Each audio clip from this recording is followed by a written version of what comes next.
So we're gonna do some boring old exercises, but there will be great music and we'll have great energy, so it will be awesome. All right, so hopefully you can hear this and hopefully you can hear me. And we're just gonna quickly get moving a little bit and then we will get started into our panel. All right. So first things first, stand up. You've been sitting for too long, so everybody stand up. So we're gonna just start. Put our hands in the air, stretch it out nice and high, nice and tall. Perfect. Now you're just gonna go to one side, so just lean over. One side, we'll hold that 10, 9, 8, 7, 6. And up and switch.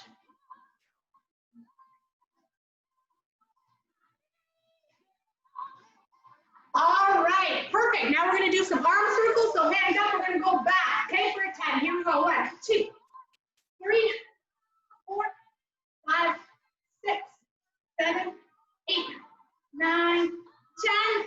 Back up, and we're gonna go forward. Okay, forward.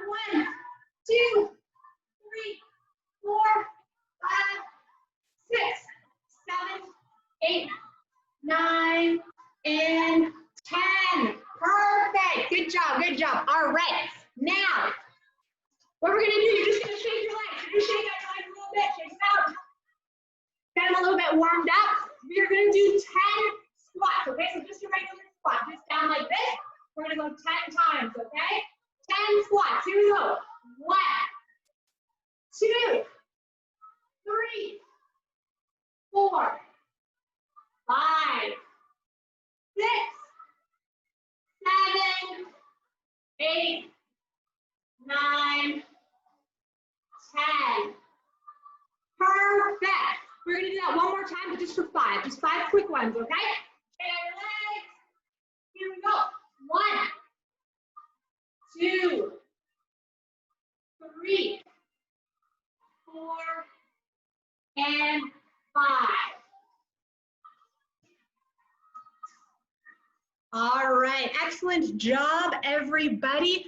Great stuff. We're just gonna finish off with something to move a little bit more, but also work our minds, okay? So we're gonna play a quick game of Coach Says. Very simple rules. I'm gonna say, Coach says touch your head, you touch your head. I'm gonna say touch your shoulders, you do not touch your shoulders because I did not say Coach says, okay? Now I can't see everybody, but we're gonna go honor system, okay? So here we go. Do a quick warm-up round, okay? Nice athletic stance, everybody. So we're feeling good. We're gonna go. Coach says, touch your head. Coach says, touch your shoulders. Coach says, touch your knees. Coach says, 2 jumping jacks. 1, 2. 2 more jumping jacks. 1, 2. Coach didn't say, Coach says, if you did those extra 2 jumping jacks, all right? So that's how it's gonna work. We'll do a turbo fast round to finish off because this is all the time we have for warm-up. So really quick, listen up, here we go. Coach says touch your head. Coach says touch your shoulders. Coach says touch your elbows. Coach says touch your knees. Coach says touch your ears. Coach says touch your nose. Touch your eyes. Anybody that can see it, great job. Excellent job. We were listening really well, doing a good work. So guys, that's it. Super quick. A little bit of a warm-up to get us into this great panel. Give yourselves a big round of applause. Some high fives, high fives, high fives, and enjoy. Really nice to see everybody. All right, thank you so much, Bess. Again, let's give a virtual round of applause for that warm-up. Now that Bess has gotten our blood pumping and our heart racing, we are ready to start. So again, welcome and make sure here, yeah. Welcome to our second virtual Empower Her Careers in Sport event presented by Adidas. My name is Darshika Nakunam and I will be your moderator and host for today's event. Although we are meeting virtually, it is important to acknowledge that the land we gather on. So I'm going to start off with a land acknowledgement. So MLSE LaunchPad is situated upon traditional territories, including the Wendat Anishinaabe Nation, the Haudenosaunee Confederacy, the Mississaugas of the Credit First Nations, and the Métis Nation. We acknowledge that some of you may be participating on different land, so please feel free to share your own land acknowledgements using the chat feature. As we engage in dialogue today about what it means to empower girls, it is also our responsibility to ask, what does it mean to step beyond this land acknowledgement and stand in solidarity with Indigenous communities, especially the missing, murdered, and marginalized Indigenous girls?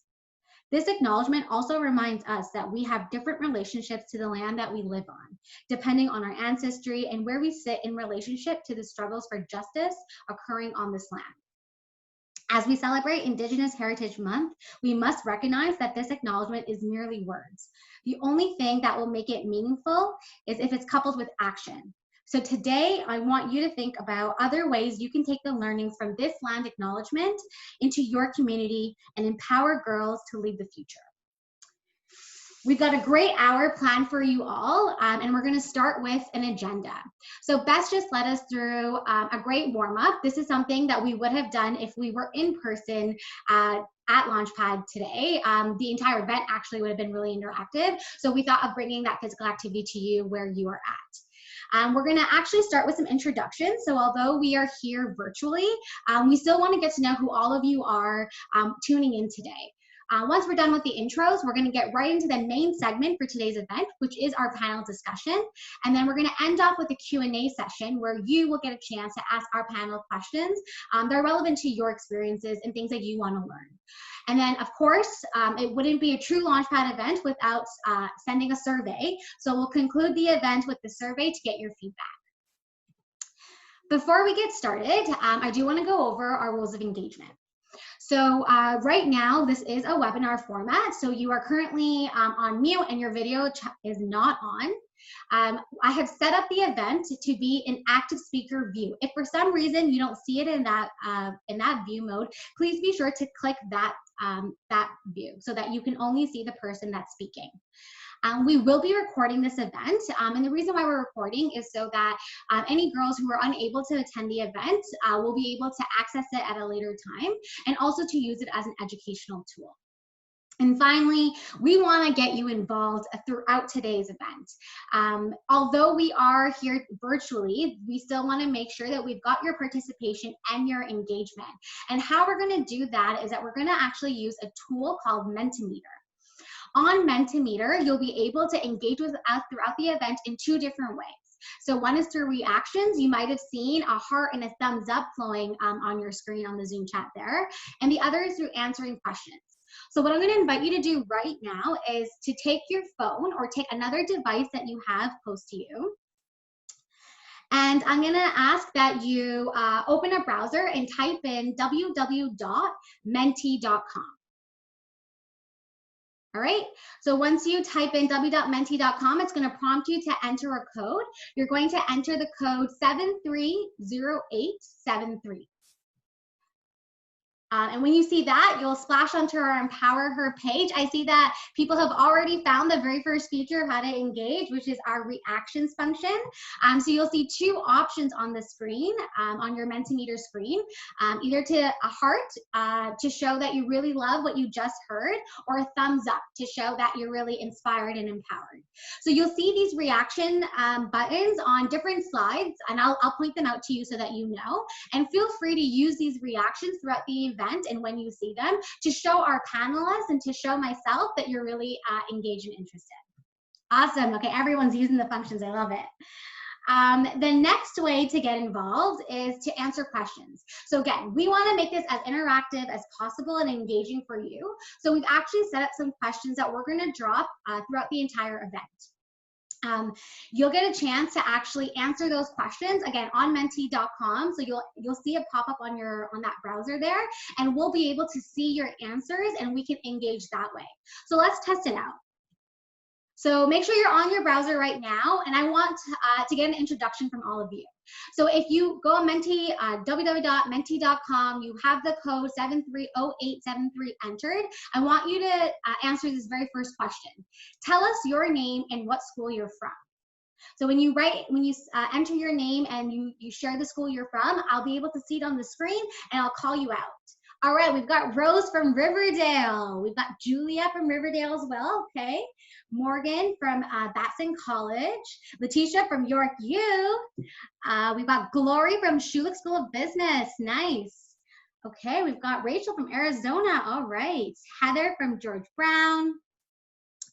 Morgan from the University of Calgary. Look at everyone. We've got Ainsley from Durham. Nice. Karina from Ryerson U. We've got lots of folks here. Rachel from U Ottawa. Kalista from Gabrielle Roy. Well, thank you all for tuning in from all the different kind of parts of the world I see here. So now that we know who you are, what school you're from, I want to know a little bit more about you. So this is a sport event. MLSE LaunchPad is all about sport programs. You're here to listen to some great female leaders in the sport industry. I want to know what your favorite sport or sport moment is. I can tell you my favorite sport moment would be the 2010 Vancouver Olympics when Team Canada ice hockey won in that double overtime. All right, we've got a theme here. A lot of folks are saying the Raptors championship. Okay. Tennis is a favorite sport. Soccer, hockey. Raptors championship is definitely a big moment for us. All right, hockey, we've got more hockey, figure skating, nice. All right, I feel like I know you all pretty well now. So let me give you an intro about the organization I work for.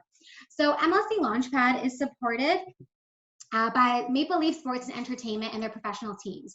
We are a 42,000 square foot sport for development facility in Toronto that provides free programs for youth between the ages of 6 to 29. EmPower Her is one of those programs that we have. So EmPower Her creates a space to address topics that are specific to the needs of girls through sport and connecting girls to female leaders in the sport and entertainment industry. And that's what we're doing with all of you today virtually, is that we're connecting you with 4 female leaders in the sport industry. And this organization is probably one that you've heard of, Adidas. We've got 4 amazing females, women from Adidas who are in really unique positions that are going to chat with you all about their career and their experiences.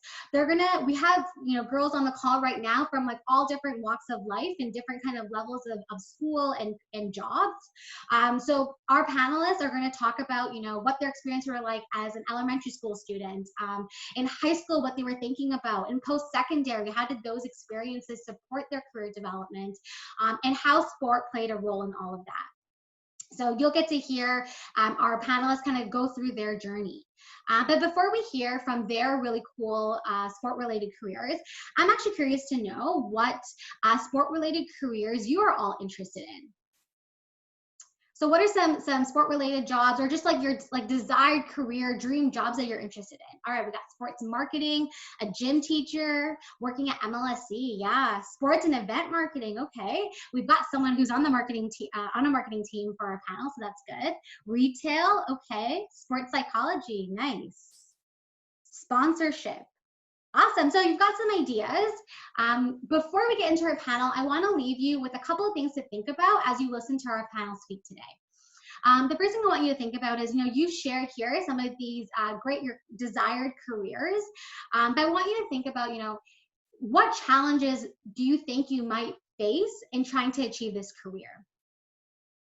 Then I want you to think about, in sport, when you face a challenge, how do you overcome that? So what challenges do you think you might face trying to pursue your career that you identified here on the screen? And in sport, when you face a challenge, what skills do you use to overcome that? Our panelists today will be sharing their career journey with you, as well as some challenges that they've had to overcome and how they've used sport to support their career. So with that, I'm going to start the panelist segment of our event. So I'm going to start by introducing our 4 panelists, their positions, and then we're going to get right into the questions. So panelists, when I call your name and I share your position, if you can unmute yourself, and then just wave a hello and say hello to our audience. So first, I'm going to introduce Taylor, who's the Assistant Manager of Retail Activation at Adidas. So Taylor, if you can unmute yourself. Hey everyone, I'm really excited to be here. Awesome. Next, we've got Amanda, who's the Performance Marketing Manager at Adidas. Hi. Awesome. Next, we've got Beth, who's the NHL and MLS licensed category manager at Adidas. Hi, team. Thank you, Beth. And finally, we've got Erin, who's our the product launch specialist at Adidas. Hi, everyone. Awesome. I see lots of love from our audience members. So we can give a virtual round of applause to all of our audience members and welcome all of our panelists, and welcome them into today's event. Thank you, panelists, for showing interest to share your experiences with our audience today. So we're going to get right into it. My first question is going to be for all 4 panelists. If you can share a little bit about what your role at Adidas is and what your first job ever was. So Taylor, what is your role and your first job ever? Okay, so at Adidas, I am the assistant manager of retail activation marketing, which essentially means that I manage all the marketing at a store level. So think about when you go into an original store, a Badger Sports store, a factory outlet store. So that all falls under me. And then my first job, so technically this was before I was old enough to have a job, but I time kept basketball for a local basketball league, as well as I time kept hockey. And then my first legal job was working in retail at Aeropostale. Nice. You were in retail and ended up in retail. Amanda, if you can share your role and first job ever. Yeah, so I'm the performance marketing manager at Adidas. I handle all of our paid advertising essentially. So that's everything from paid social, paid search, display and affiliates and partnerships. So I'm on the digital team within the brand side. My very first job, I'll go the route of what Taylor did. My first illegal job was a camp counselor, got paid X amount of dollars, maybe not per hour, but my actual first job was working for a store called Tutti Frutti, which was a frozen yogurt store. It's like similar to like Yogurties or Menchie's. I learned a lot about cutting fruit. I can cut a pineapple very well and a mango very well from that job. Neat. Those skills will definitely come in handy when you're hosting people. Beth, if you can share your role and your very first job. Hi, everybody. So I am a product manager. And so what I do is I work with the NHL and the MLS. So any Adidas product that you see in Canada that is for either of those leagues would have been something that myself and my team worked through. So a Maple Leafs jersey, an Ottawa Senators jersey, all that kind of product is what I handle. And my first job, very fittingly, I grew up playing hockey, was I taught people how to skate. Nice. And Erin, if you can share your role and first job ever. So I am a product launch specialist on our e-commerce team. I work across cross-functional teams like digital merchandising, marketing, direct-to-consumer buying to bring product stories to life on our site. My first job, and it was the best first job ever, I worked at Canada's Wonderland, letting people into the park. It was amazing. I would ride rides afterwards. I can't have any funnel cake anymore because I just did too much of that. But yes, it was an awesome first job. Awesome. All right. Thank you. We'll get right into the questions for each panelist now. So my first question is for Taylor. What would you say your strengths are professionally and personally, and how do you use your strengths in your role? Okay, so I would definitely say that like my 2 biggest strengths are communication and creativity. And just so happens that I work in a role where I get to utilize both every single day. So anyone who knows me knows I'm an extremely chatty person, but those communication skills every day help me to communicate with an array of stakeholders, both internal and external. So whether that's working with a number of different teams, so working with our visual merchandising team, our e-commerce team, digital marketing team, and then also working with external marketing agencies and advertising agencies, event agencies to help bring our stories to life in store. And then creativity. Being in marketing, it's all about creativity and being able to think outside the box to help bring our Adidas stories to life at a consumer level. So being able to think of things that may not necessarily have hit the average person is definitely where my creativity comes into play. So I would say those are the 2 biggest.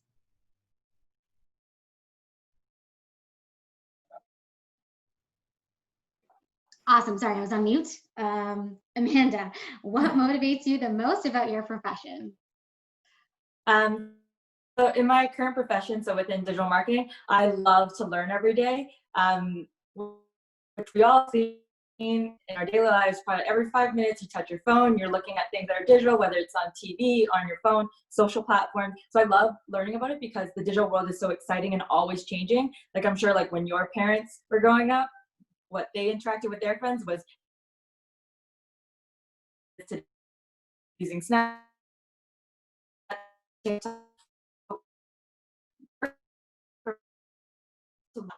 we work up close, Twitter, all of them. So I'm for example, like when TikTok blew up during quarantine, a lot of people didn't know what TikTok was. And I'm sure everyone here has at one point either watched a TikTok, made a TikTok, or just scrolled for 2 hours. So learning about platforms like that from the business side and how to advertise on it is super fun. Cool. I can definitely say I've been on TikTok. I'm probably one of those people that learned about TikTok during quarantine. Beth, how has sport participation supported your career journey? You mentioned that you started with hockey. Yeah, so I grew up, I'm a Canadian, so I grew up, and I think that right after I learned to walk, I was put on skates. So I started skating probably when I was around 3, and then just loved the sport. I have an older brother, and I really just wanted to hang out with him. And from that, I played hockey my whole life. So I grew up playing hockey locally, and then I played for some of the elite teams, women's hockey. I played for the Arrows, if some of you are familiar. And then I got a full scholarship actually, and I played Division I hockey in the States. So I went to Colgate University and I played hockey all 4 years. So that was a really cool experience. I have been very involved with hockey my entire life.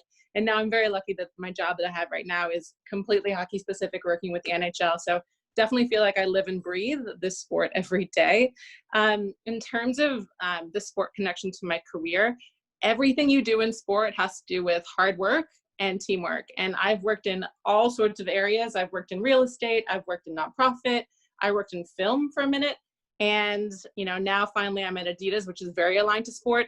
But the thing that's carried me through the whole time is all about hard work and is all about teamwork.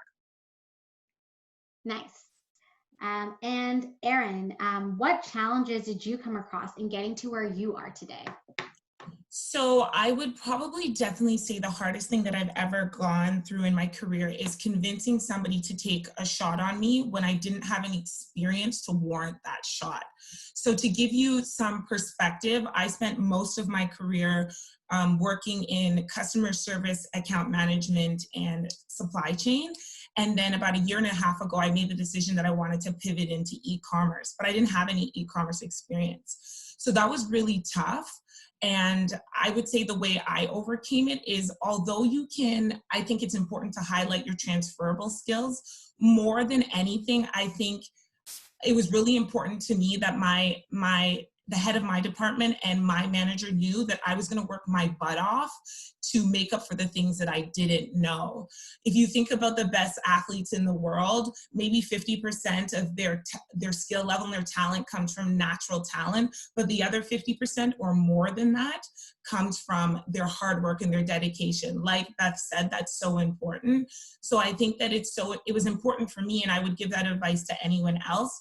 I think it's so important that you highlight your work ethic, and where you don't have experience, call out the fact that you're willing to put in the work to make up for that lack of experience and to learn the things that you need to learn. And that's kind of what worked for me. And I feel very grateful that the head of my department and as well as my manager took that shot on me. Awesome. Thank you for sharing. It sounds like if we listen to each of our panelists' answers, they talk about really important skills that they learn through their roles, that they're using through their roles. Like Taylor mentioned creativity, Amanda mentioned learning new things, Beth mentioned hard work, and then Erin mentioned knowing what you aren't good at and working towards making that better. These are all things that we also use and do in sport. So really cool to see that how you're still using that in your job. Next question, I'll go back to Taylor. What does a typical day look like in your job? And how does the retail side of a business fit in the sport industry? So the best thing about my job is that every day looks really different. So I am a person who thrives on being able to try new things and learn different areas of the business. And so for me, one day could be bringing a window program, so windows and launch zones, and briefing that in and bringing that to life in our stores for a big launch that's coming up. The next day could be finding creative ways to bring what Adidas really stands for as a brand to life in stores in a new store that we're starting to open and plan. So every single day looks very different. The next day could be helping to get our stores back on their feet after a pandemic and helping to do that safely for consumers. So every day looks really different. But then in terms of the second part of the question, so what does retail have to do with the sports side of it? So I would say that retail kind of brings things full circle. So we bring our athletes at a really high level into the stores. So you're able to see them in the best product, in the newest product, and how we really tell that story at a consumer level. But then also at the same time, it's bringing those products to consumers so they can be the best at their own sport. So being able to educate them on what is the right soccer boot or soccer cleat to be able to help them for what their skills that they are really looking to either acquire or build on are. So at a retail level, we're able to market to consumers to help change their game and make it better. Nice. We're able to bring the sport closer to them, closer to the consumers. Next question is for Amanda. What are skills that you need to be successful in performance marketing, and why do you think it's important to have more females in the sport industry? And you can talk about like your industry specifically. Cool. So within performance marketing, the two skills I would say is to be analytical but creative. And I know that's two very opposite ways of thinking, especially when you think like people tell you like left brain, right brain kind of thing. So analytical doesn't necessarily mean that you have to be good at math.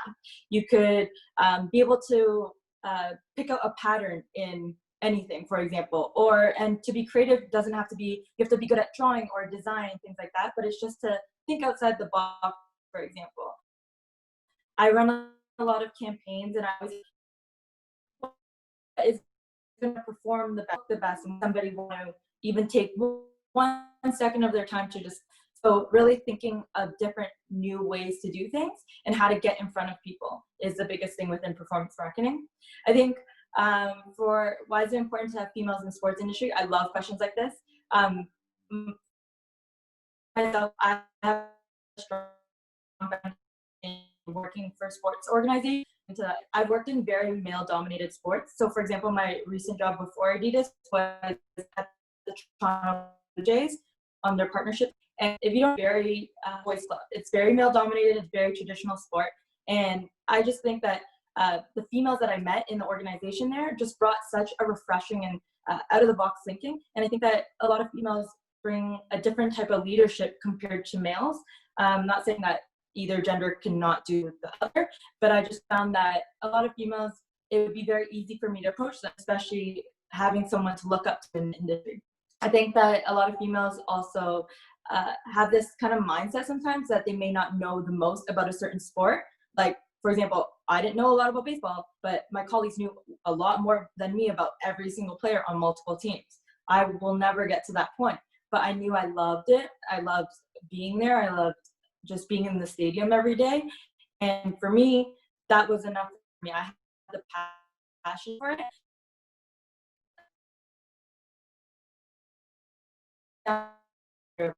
You may not have the most, you for sure may have some of the most passion in the room.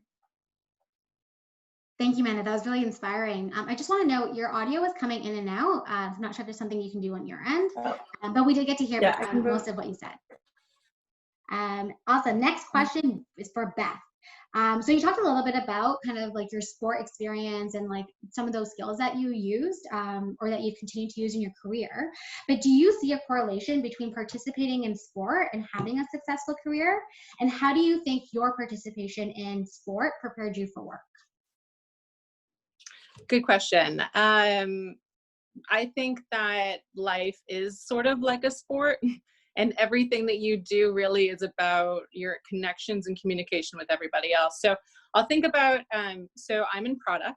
So if you think about the t-shirt that you're wearing right now, or the dress that you're wearing right now, and that piece of clothing has been considered by many, many, many different groups of people. So in my line of work, I work with a design team who says, okay, these are the colors that are trending this season.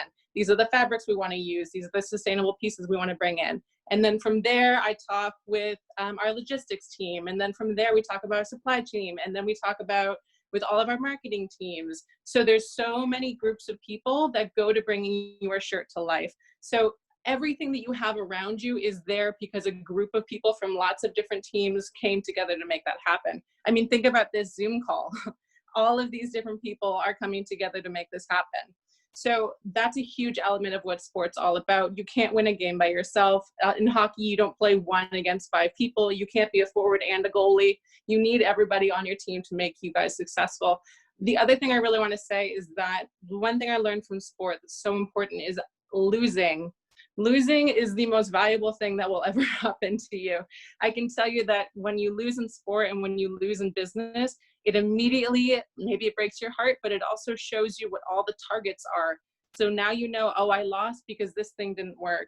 In sport, you can look back and watch your video, watch what happened in the game, what broke down, and then assess it. And then when you come back, you'll be better. And then in business, if I brief in a new product and it doesn't do well, then I can go back and look at the data and understand what didn't work. So there's so much value there in losing, and then also just in recognizing the power of the teams that make anything come to life.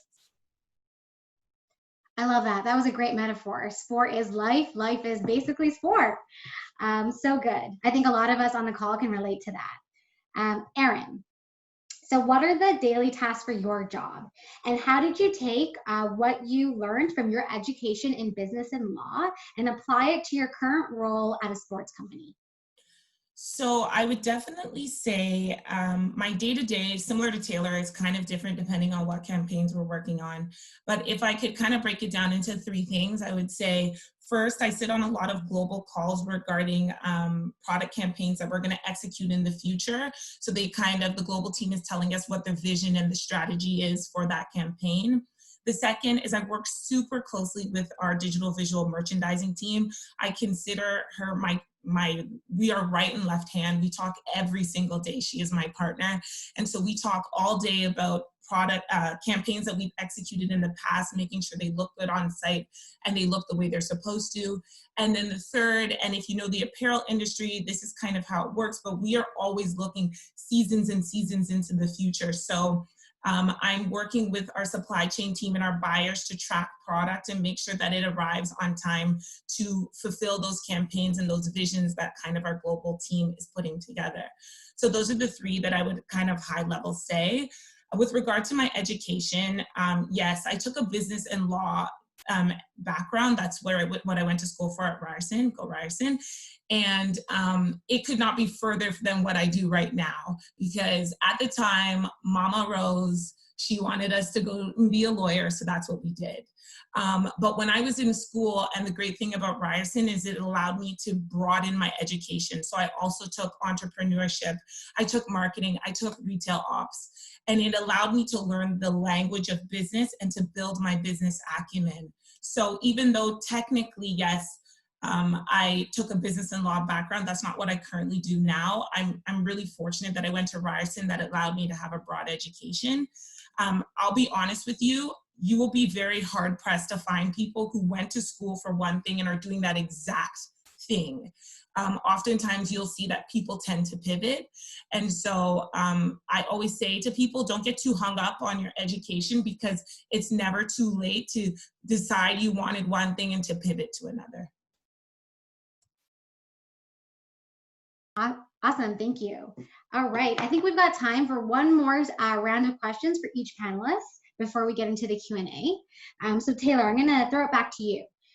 For a lot of people, working in retail or customer service is their first job.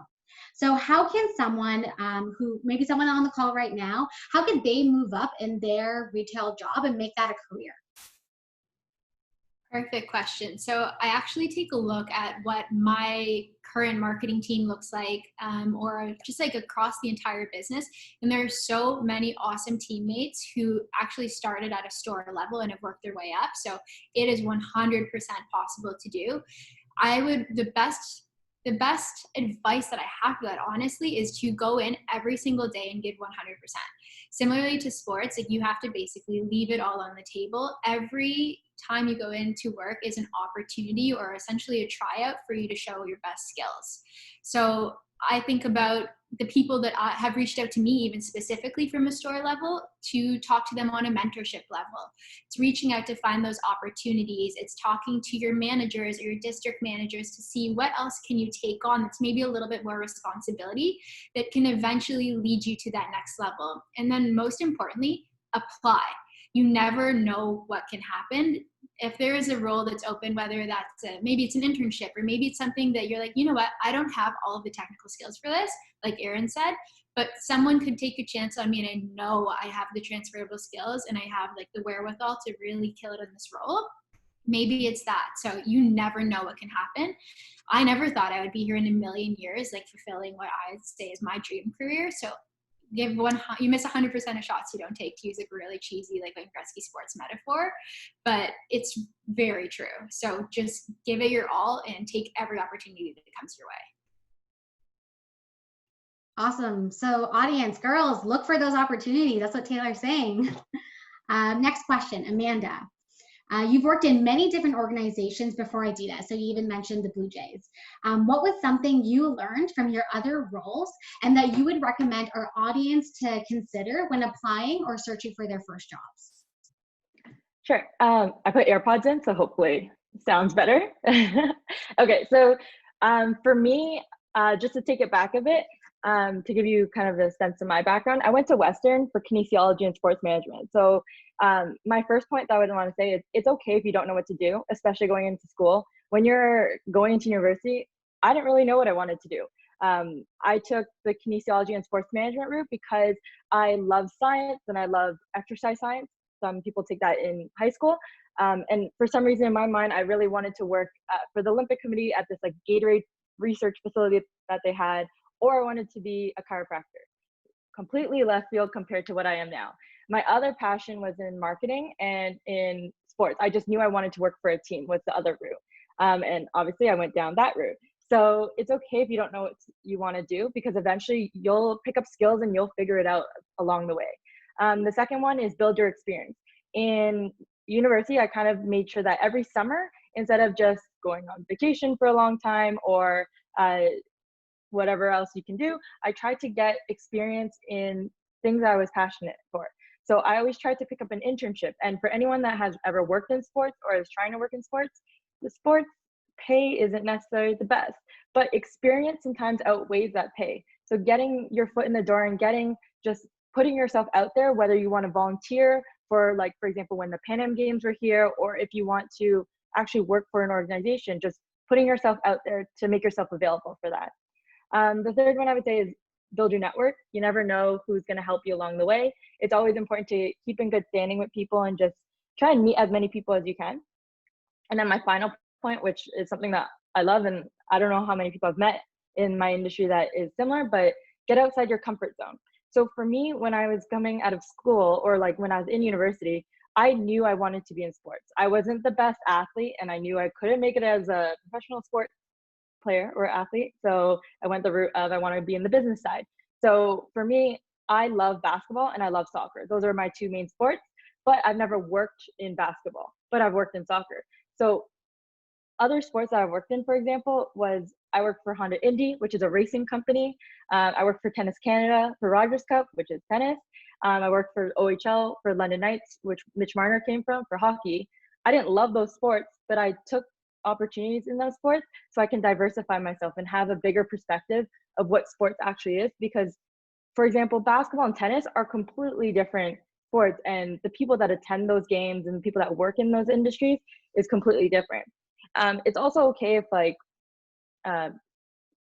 you don't know what kind of marketing you want to do. For example, there's tons of jobs in sports, whether it's game operations, partnerships, marketing. So the door is always wide open. So never close any opportunities to yourself, and never say that you can't do it, because you never know. Someone may give you a chance, like what Erin's saying, and then next thing you know, you have another dream job.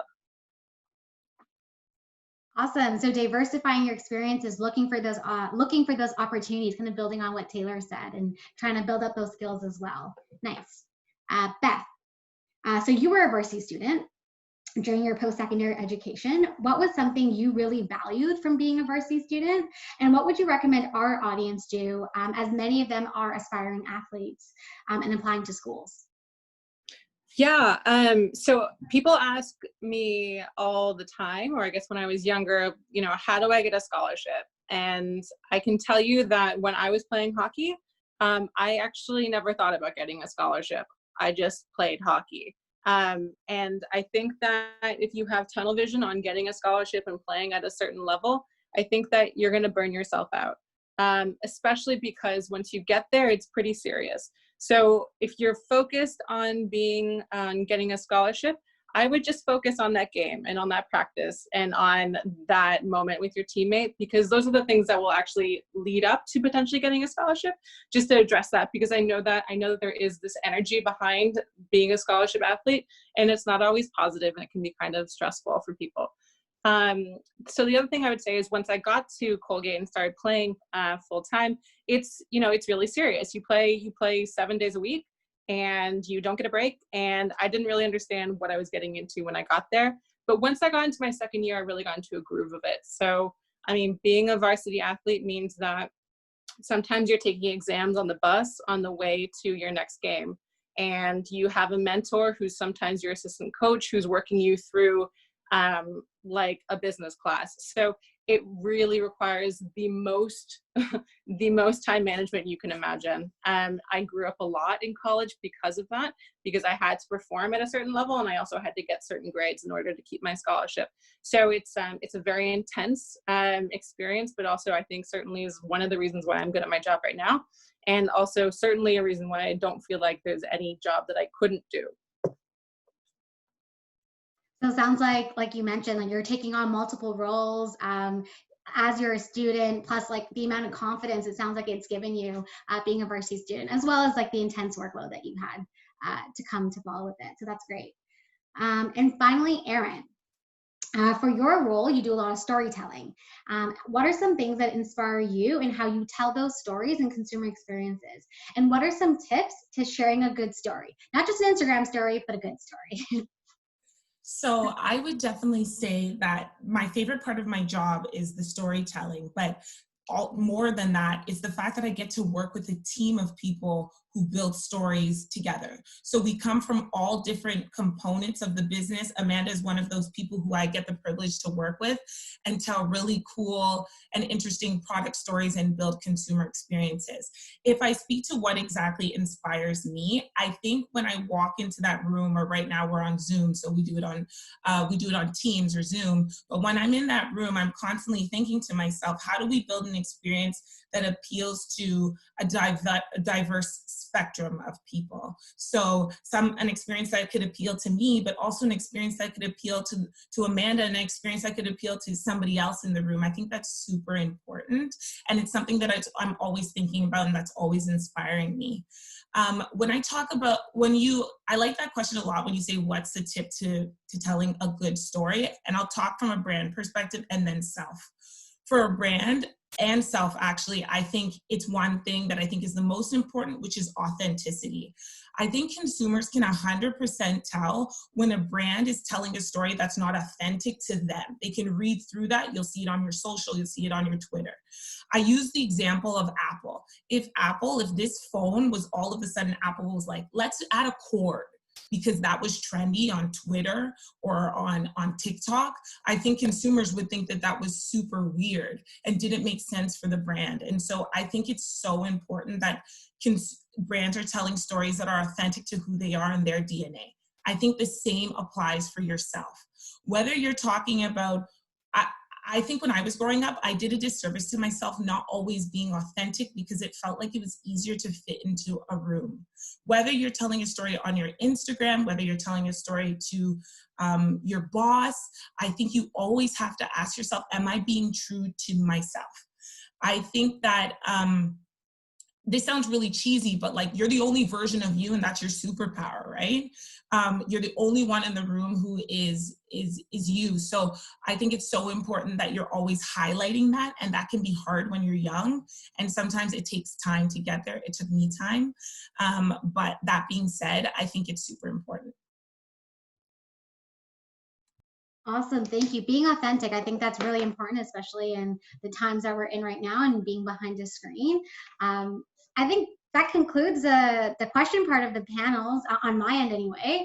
I don't know, panelists, if you noticed that there was lots of hearts and thumbs ups that were being sent as you were all speaking. So right now I can invite all the audience to give a virtual round of applause to thank our panelists for sharing those amazing insights. I just want to summarize what you all shared, really good kind of like feedback and advice. I just want to make sure our audience is walking away with this. You know, Taylor mentioned about the importance of being open to opportunities. Amanda mentioned about the importance of like building your experiences and trying different things. Beth mentioned the importance of like hard work, time management, as well as taking on bigger roles when you are taking on bigger responsibilities. And Erin mentioned a really key important piece about being authentic. These are all things that, you know, our four panelists here today have learned and are using in their current job, and are really important things for all of you, our audience, to think about. Now, enough of me talking or asking the questions. We're gonna switch it over and then turn the tables to our audience. So now, audience, you get the opportunity to ask questions. So if you go back onto menti.com, so on your phone or whatever device you were using, make sure you go www.menti.com, enter the code 730873, and you can start asking questions. So think about questions that you are interested in. You can address your questions specifically to one of the panelists. So you can address it to Erin, Taylor, Beth, or Amanda, or you can have general questions, and then I can identify which panelist to answer those questions. Another really cool feature on Menti is that you can also, if you can't think of a question, you can upvote a question. So you can actually see the questions that other audience members are writing in. And then I can see which ones are most popular, and I can make sure to read that question. So I see we've got one question here that has lots of likes, which is, what is the biggest challenge you faced going into the sports industry? So Amanda, do you want to share that answer? Sure. I think the biggest challenge for me, I think someone said it earlier, was just having someone give me a shot.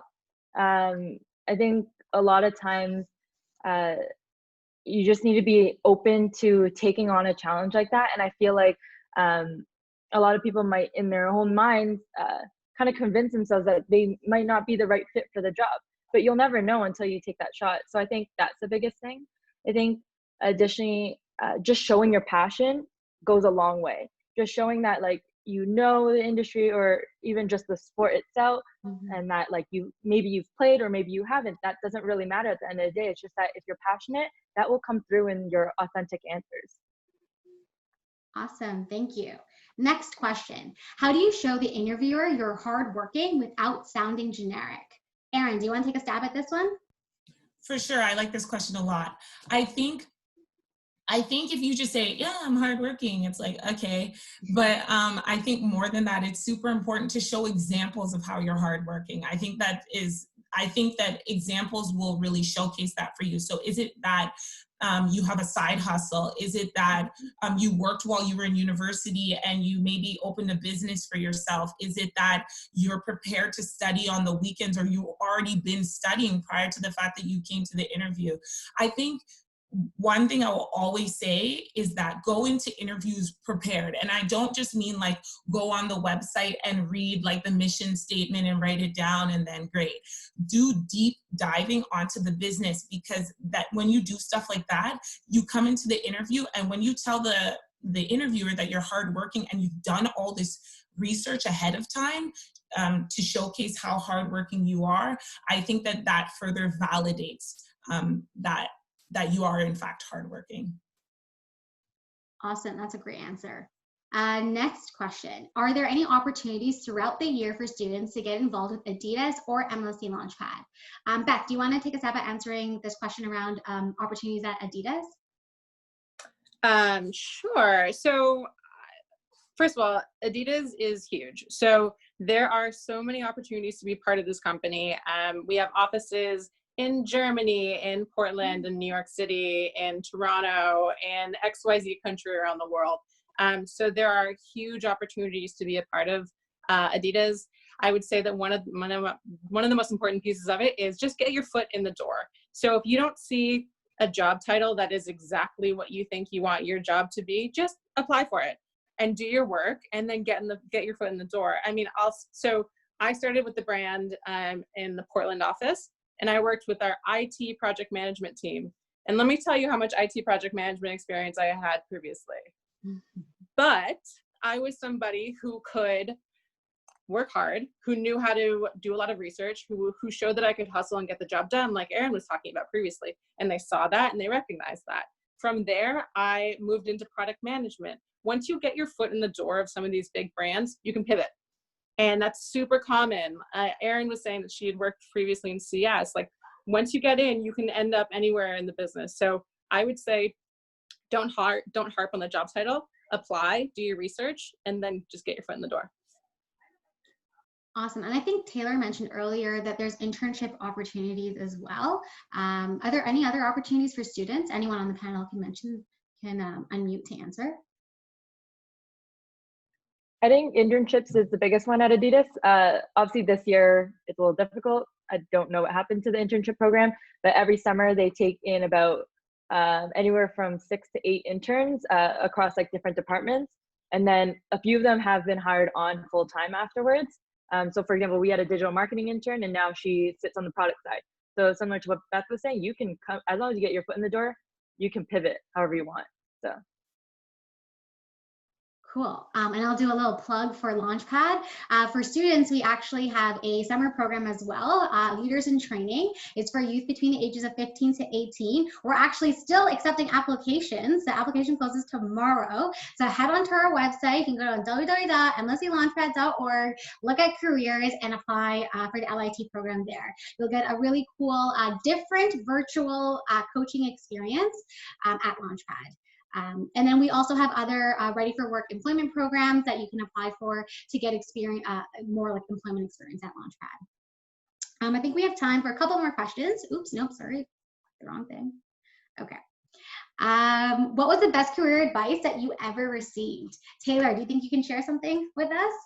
I absolutely can. So I think it really ties back to a lot of the things that basically everyone on this panel has touched on so far, but for me, it's just the ability to, one, believe in myself, and also to be able to pivot and be flexible. So my biggest challenge getting into Adidas was literally just my self-confidence. I saw that role that was posted. I had job notifications that were set up and Google alerts for Adidas for who knows how long.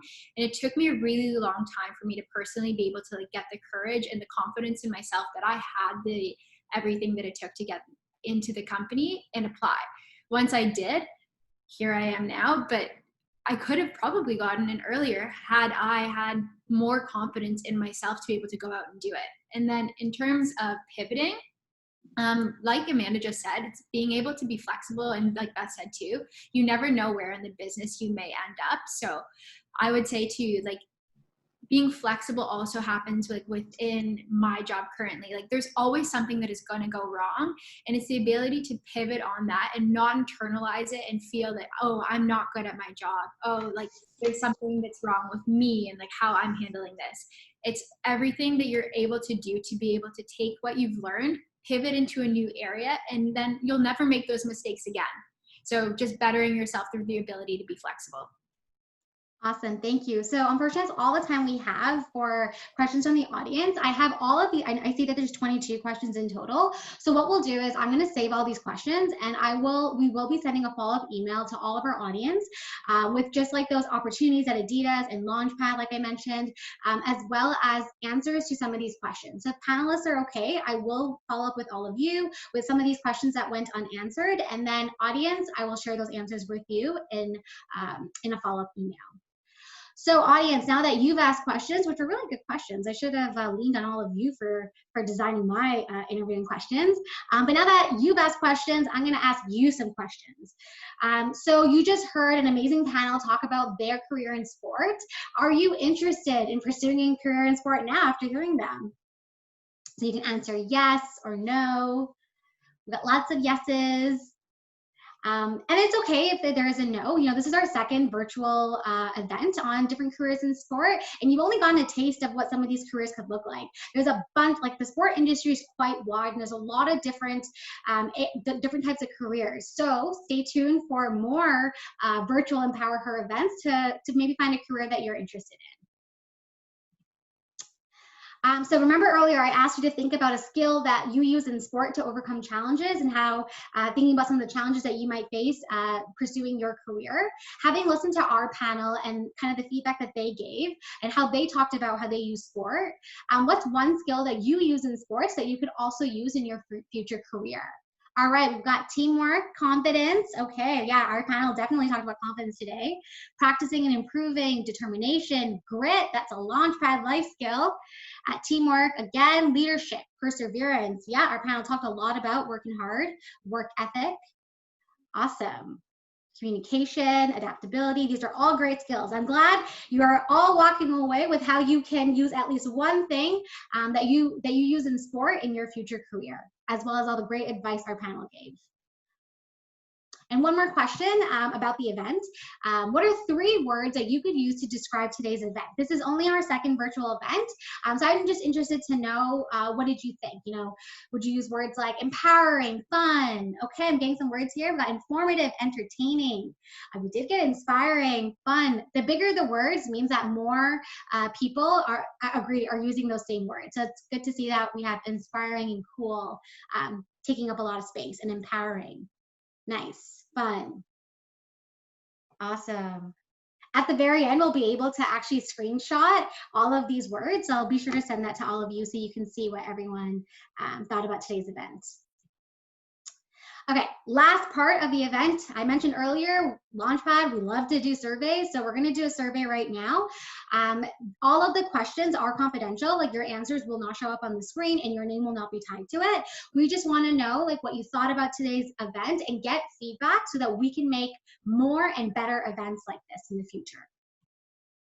So first question, if you can let us know how old you are. I'll give you about 9 seconds here or 10 seconds, sorry, to share your responses. You can see in the corner there how many people have responded, so that's great. We've got 62 participants on the call, so if we can get a pretty big number, you're able to, even as I move on to this slide, as long as you have the Menti app open, you can still answer those questions. Okay, next question. So this is going to range from strongly disagree to strongly agree on these following items. So you're just going to identify from like a scale of like 1 to 4 where you agree or disagree on these questions here or statements here. So I had fun during today's Empower Her webinar. I think it's important to have the opportunity to participate in girls only events like this. Today's workshop made me more aware of career options for women in the sports industry, and today's webinar helped me to understand the long-term career benefits of being involved in sport. So I'll give you some time there to kind of identify where you're at. This will give us like great feedback on maybe some areas that we can improve on. And our panelists, I think it was Erin who talked about not being afraid of knowing what skills or what things to, or yeah, being able to identify what skills you need to improve on. So this is going to help us do that.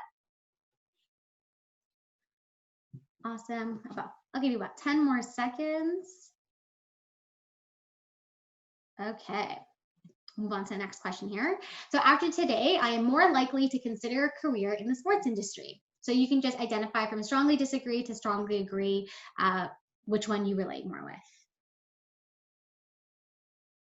And again, we hope to do a couple more of these virtual Empower Her events, or we will, like in person at Launchpad, we do about 4 a year. So this will give us some good feedback on how to structure our next events in terms of topics. Okay. And again, like the slides, as long as you have them active on your phone or device, you're able to answer the questions later on too. Okay, so this is a short answer question, so I'll give you a little bit more time to share your feedback on this. But you just heard a panel of women talk about their careers in sport.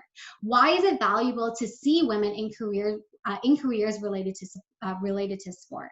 So I think like Amanda touched on like her experience working at the Jays, and how there weren't a lot of women working there, and why that was important for her. She also answered that question. So if you can share with us why it's valuable for you to see women in careers related to sport.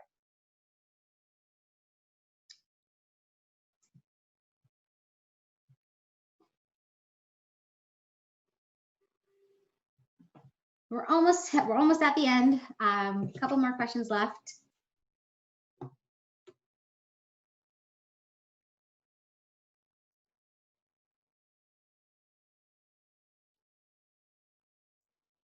Thank you for those who are answering questions and participating. This is going to be really helpful for all of us.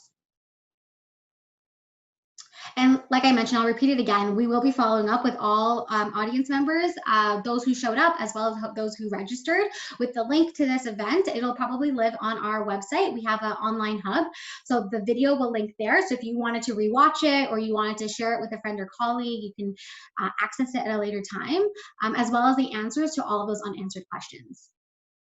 All right, we'll move on to the next question. It's also a short answer. How did today's webinar impact your plans for future education or career? So you got to hear kind of all four of our panelists, like their journey and how they ended up where they were. You got to hear how some of our panelists, like Erin mentioned, started, did her education in one thing, but found a career in something else. We had Amanda talk about like what she thought she was going to do with her education and what she ended up doing with her education.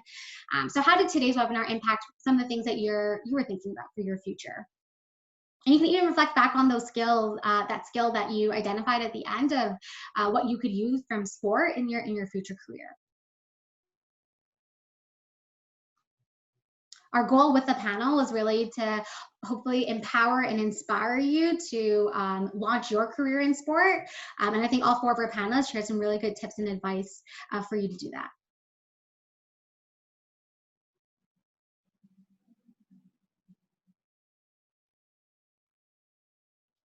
All right, we'll move on to, all right, so these are a couple questions are all going to be around LaunchPad programming. So EmPower Her is an example of one program that we run at LaunchPad, but there are a lot of other things that we do in person. So here are just some examples of different things that we do at LaunchPad. If you can just select all that apply that you would be interested for. So evening or weekend programs, March break or summer programs, girls only programs, mixed gender programs, programs that focus on sports, programs that focus on careers and leadership, programs that provide a certificate or qualification that I can put on my resume. This voting system is really cool, the way the bubbles and the circles all move. So you can choose all that apply. These are all the different things that we do in person.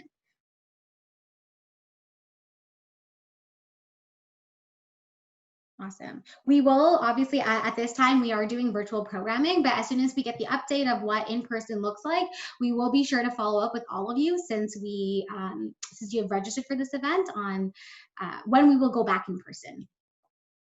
The next question is actually about our virtual program. So these are just examples of different things that we currently do during this time virtually. So you can select all that apply, all these types of like activities or events that you'd be interested to sign up for. So live online programming with MLSE LaunchPad staff, like myself, pre-recorded activities that you can watch at any time on demand. So that will go on our website, our hub. Workshops or other learning opportunities, just like EmPower Her, group video hangout opportunities, so that's more casual, informal, mental health and wellness programming and tips, so that's when we bring some experts to come in and share some strategies to stay safe and healthy, and food and nutrition programming and tips. So we actually have a cooking program. Our chef at LaunchPad, Chef V, she runs a live program on Tuesdays where she shares some of her recipes. Okay, awesome. And I think I have one more question. Oh, no, I have a couple more questions, I lied. So this is just suggestions for making future webinars like this better. So just feedback for me on how we can make this event better for my team, for the panelists, like who you would like to see on a panel. How would you like to spend more time in like more questions, more asking questions, informal. So just any feedback you have to make future webinars like this better. I'll give you some time to answer that. And again, we will be reading through all this feedback. We'll also share it with our panelists that they have a sense so that when they go onto their next panel gig, they can add this to their resume. They'll know how they can better present.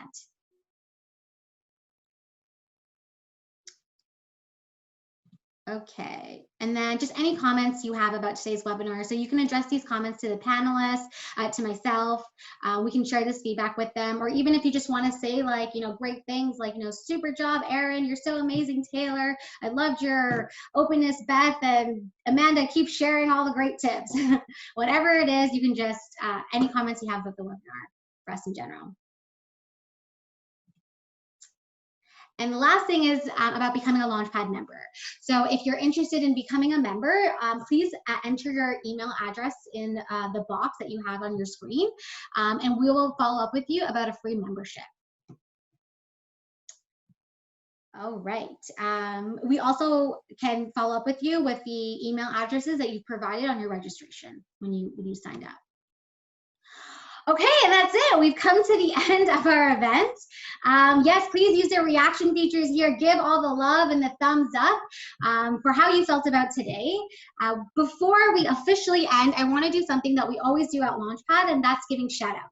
So I'm going to give a couple shout outs today, and then we can shut our laptops and enjoy summer. And the first shout out that I want to give is to you, to all of our audience, for taking the time to sign up, for participating, for being engaging, asking great questions. Thank you for spending an hour with us. My next shout out is for our 4 panelists, for Erin, Taylor, Beth, and Amanda. Thank you for taking the time to share your experiences, share those pearls of wisdoms with our audience. I know they definitely appreciated it, and it was really nice to hear your stories and how sport has impacted your career. Next shout out I want to give is to Adidas for being our event sponsor. Adidas has been very instrumental in helping us bring our event series together. So thank you, Adidas, for all of your support. And my final big shout out is going to go to our my MLSE LaunchPad team, Girl Squad. So that's Letitia, Sonia, Bess, Sarah, Alex, Jackie, Amanda, and Ainsley. Thank you all for your support and bringing this together. This event, all of them had pieces to it. I think Beth used the metaphor of sport and how there's a bunch of different, you've got a bunch of teammates on a team when you're playing sport, and without your teammates, you can't get the goal. Without my teammates, without my colleagues, I wouldn't have been able to put this event through. So thank you to all of, to my Girl Squad. And finally, I want to end with a boss quote here from a great female athlete, Ronda Rousey. If you're unwilling to leave some place you've outgrown, you will never reach your full potential. To be the best, you have to consistently be challenging yourself, raising the bar, pushing the limits of what you can do. Don't stand still, leap forward. Stay healthy, stay safe, stay positive, and thank you. Bye, everyone. Panelists, you can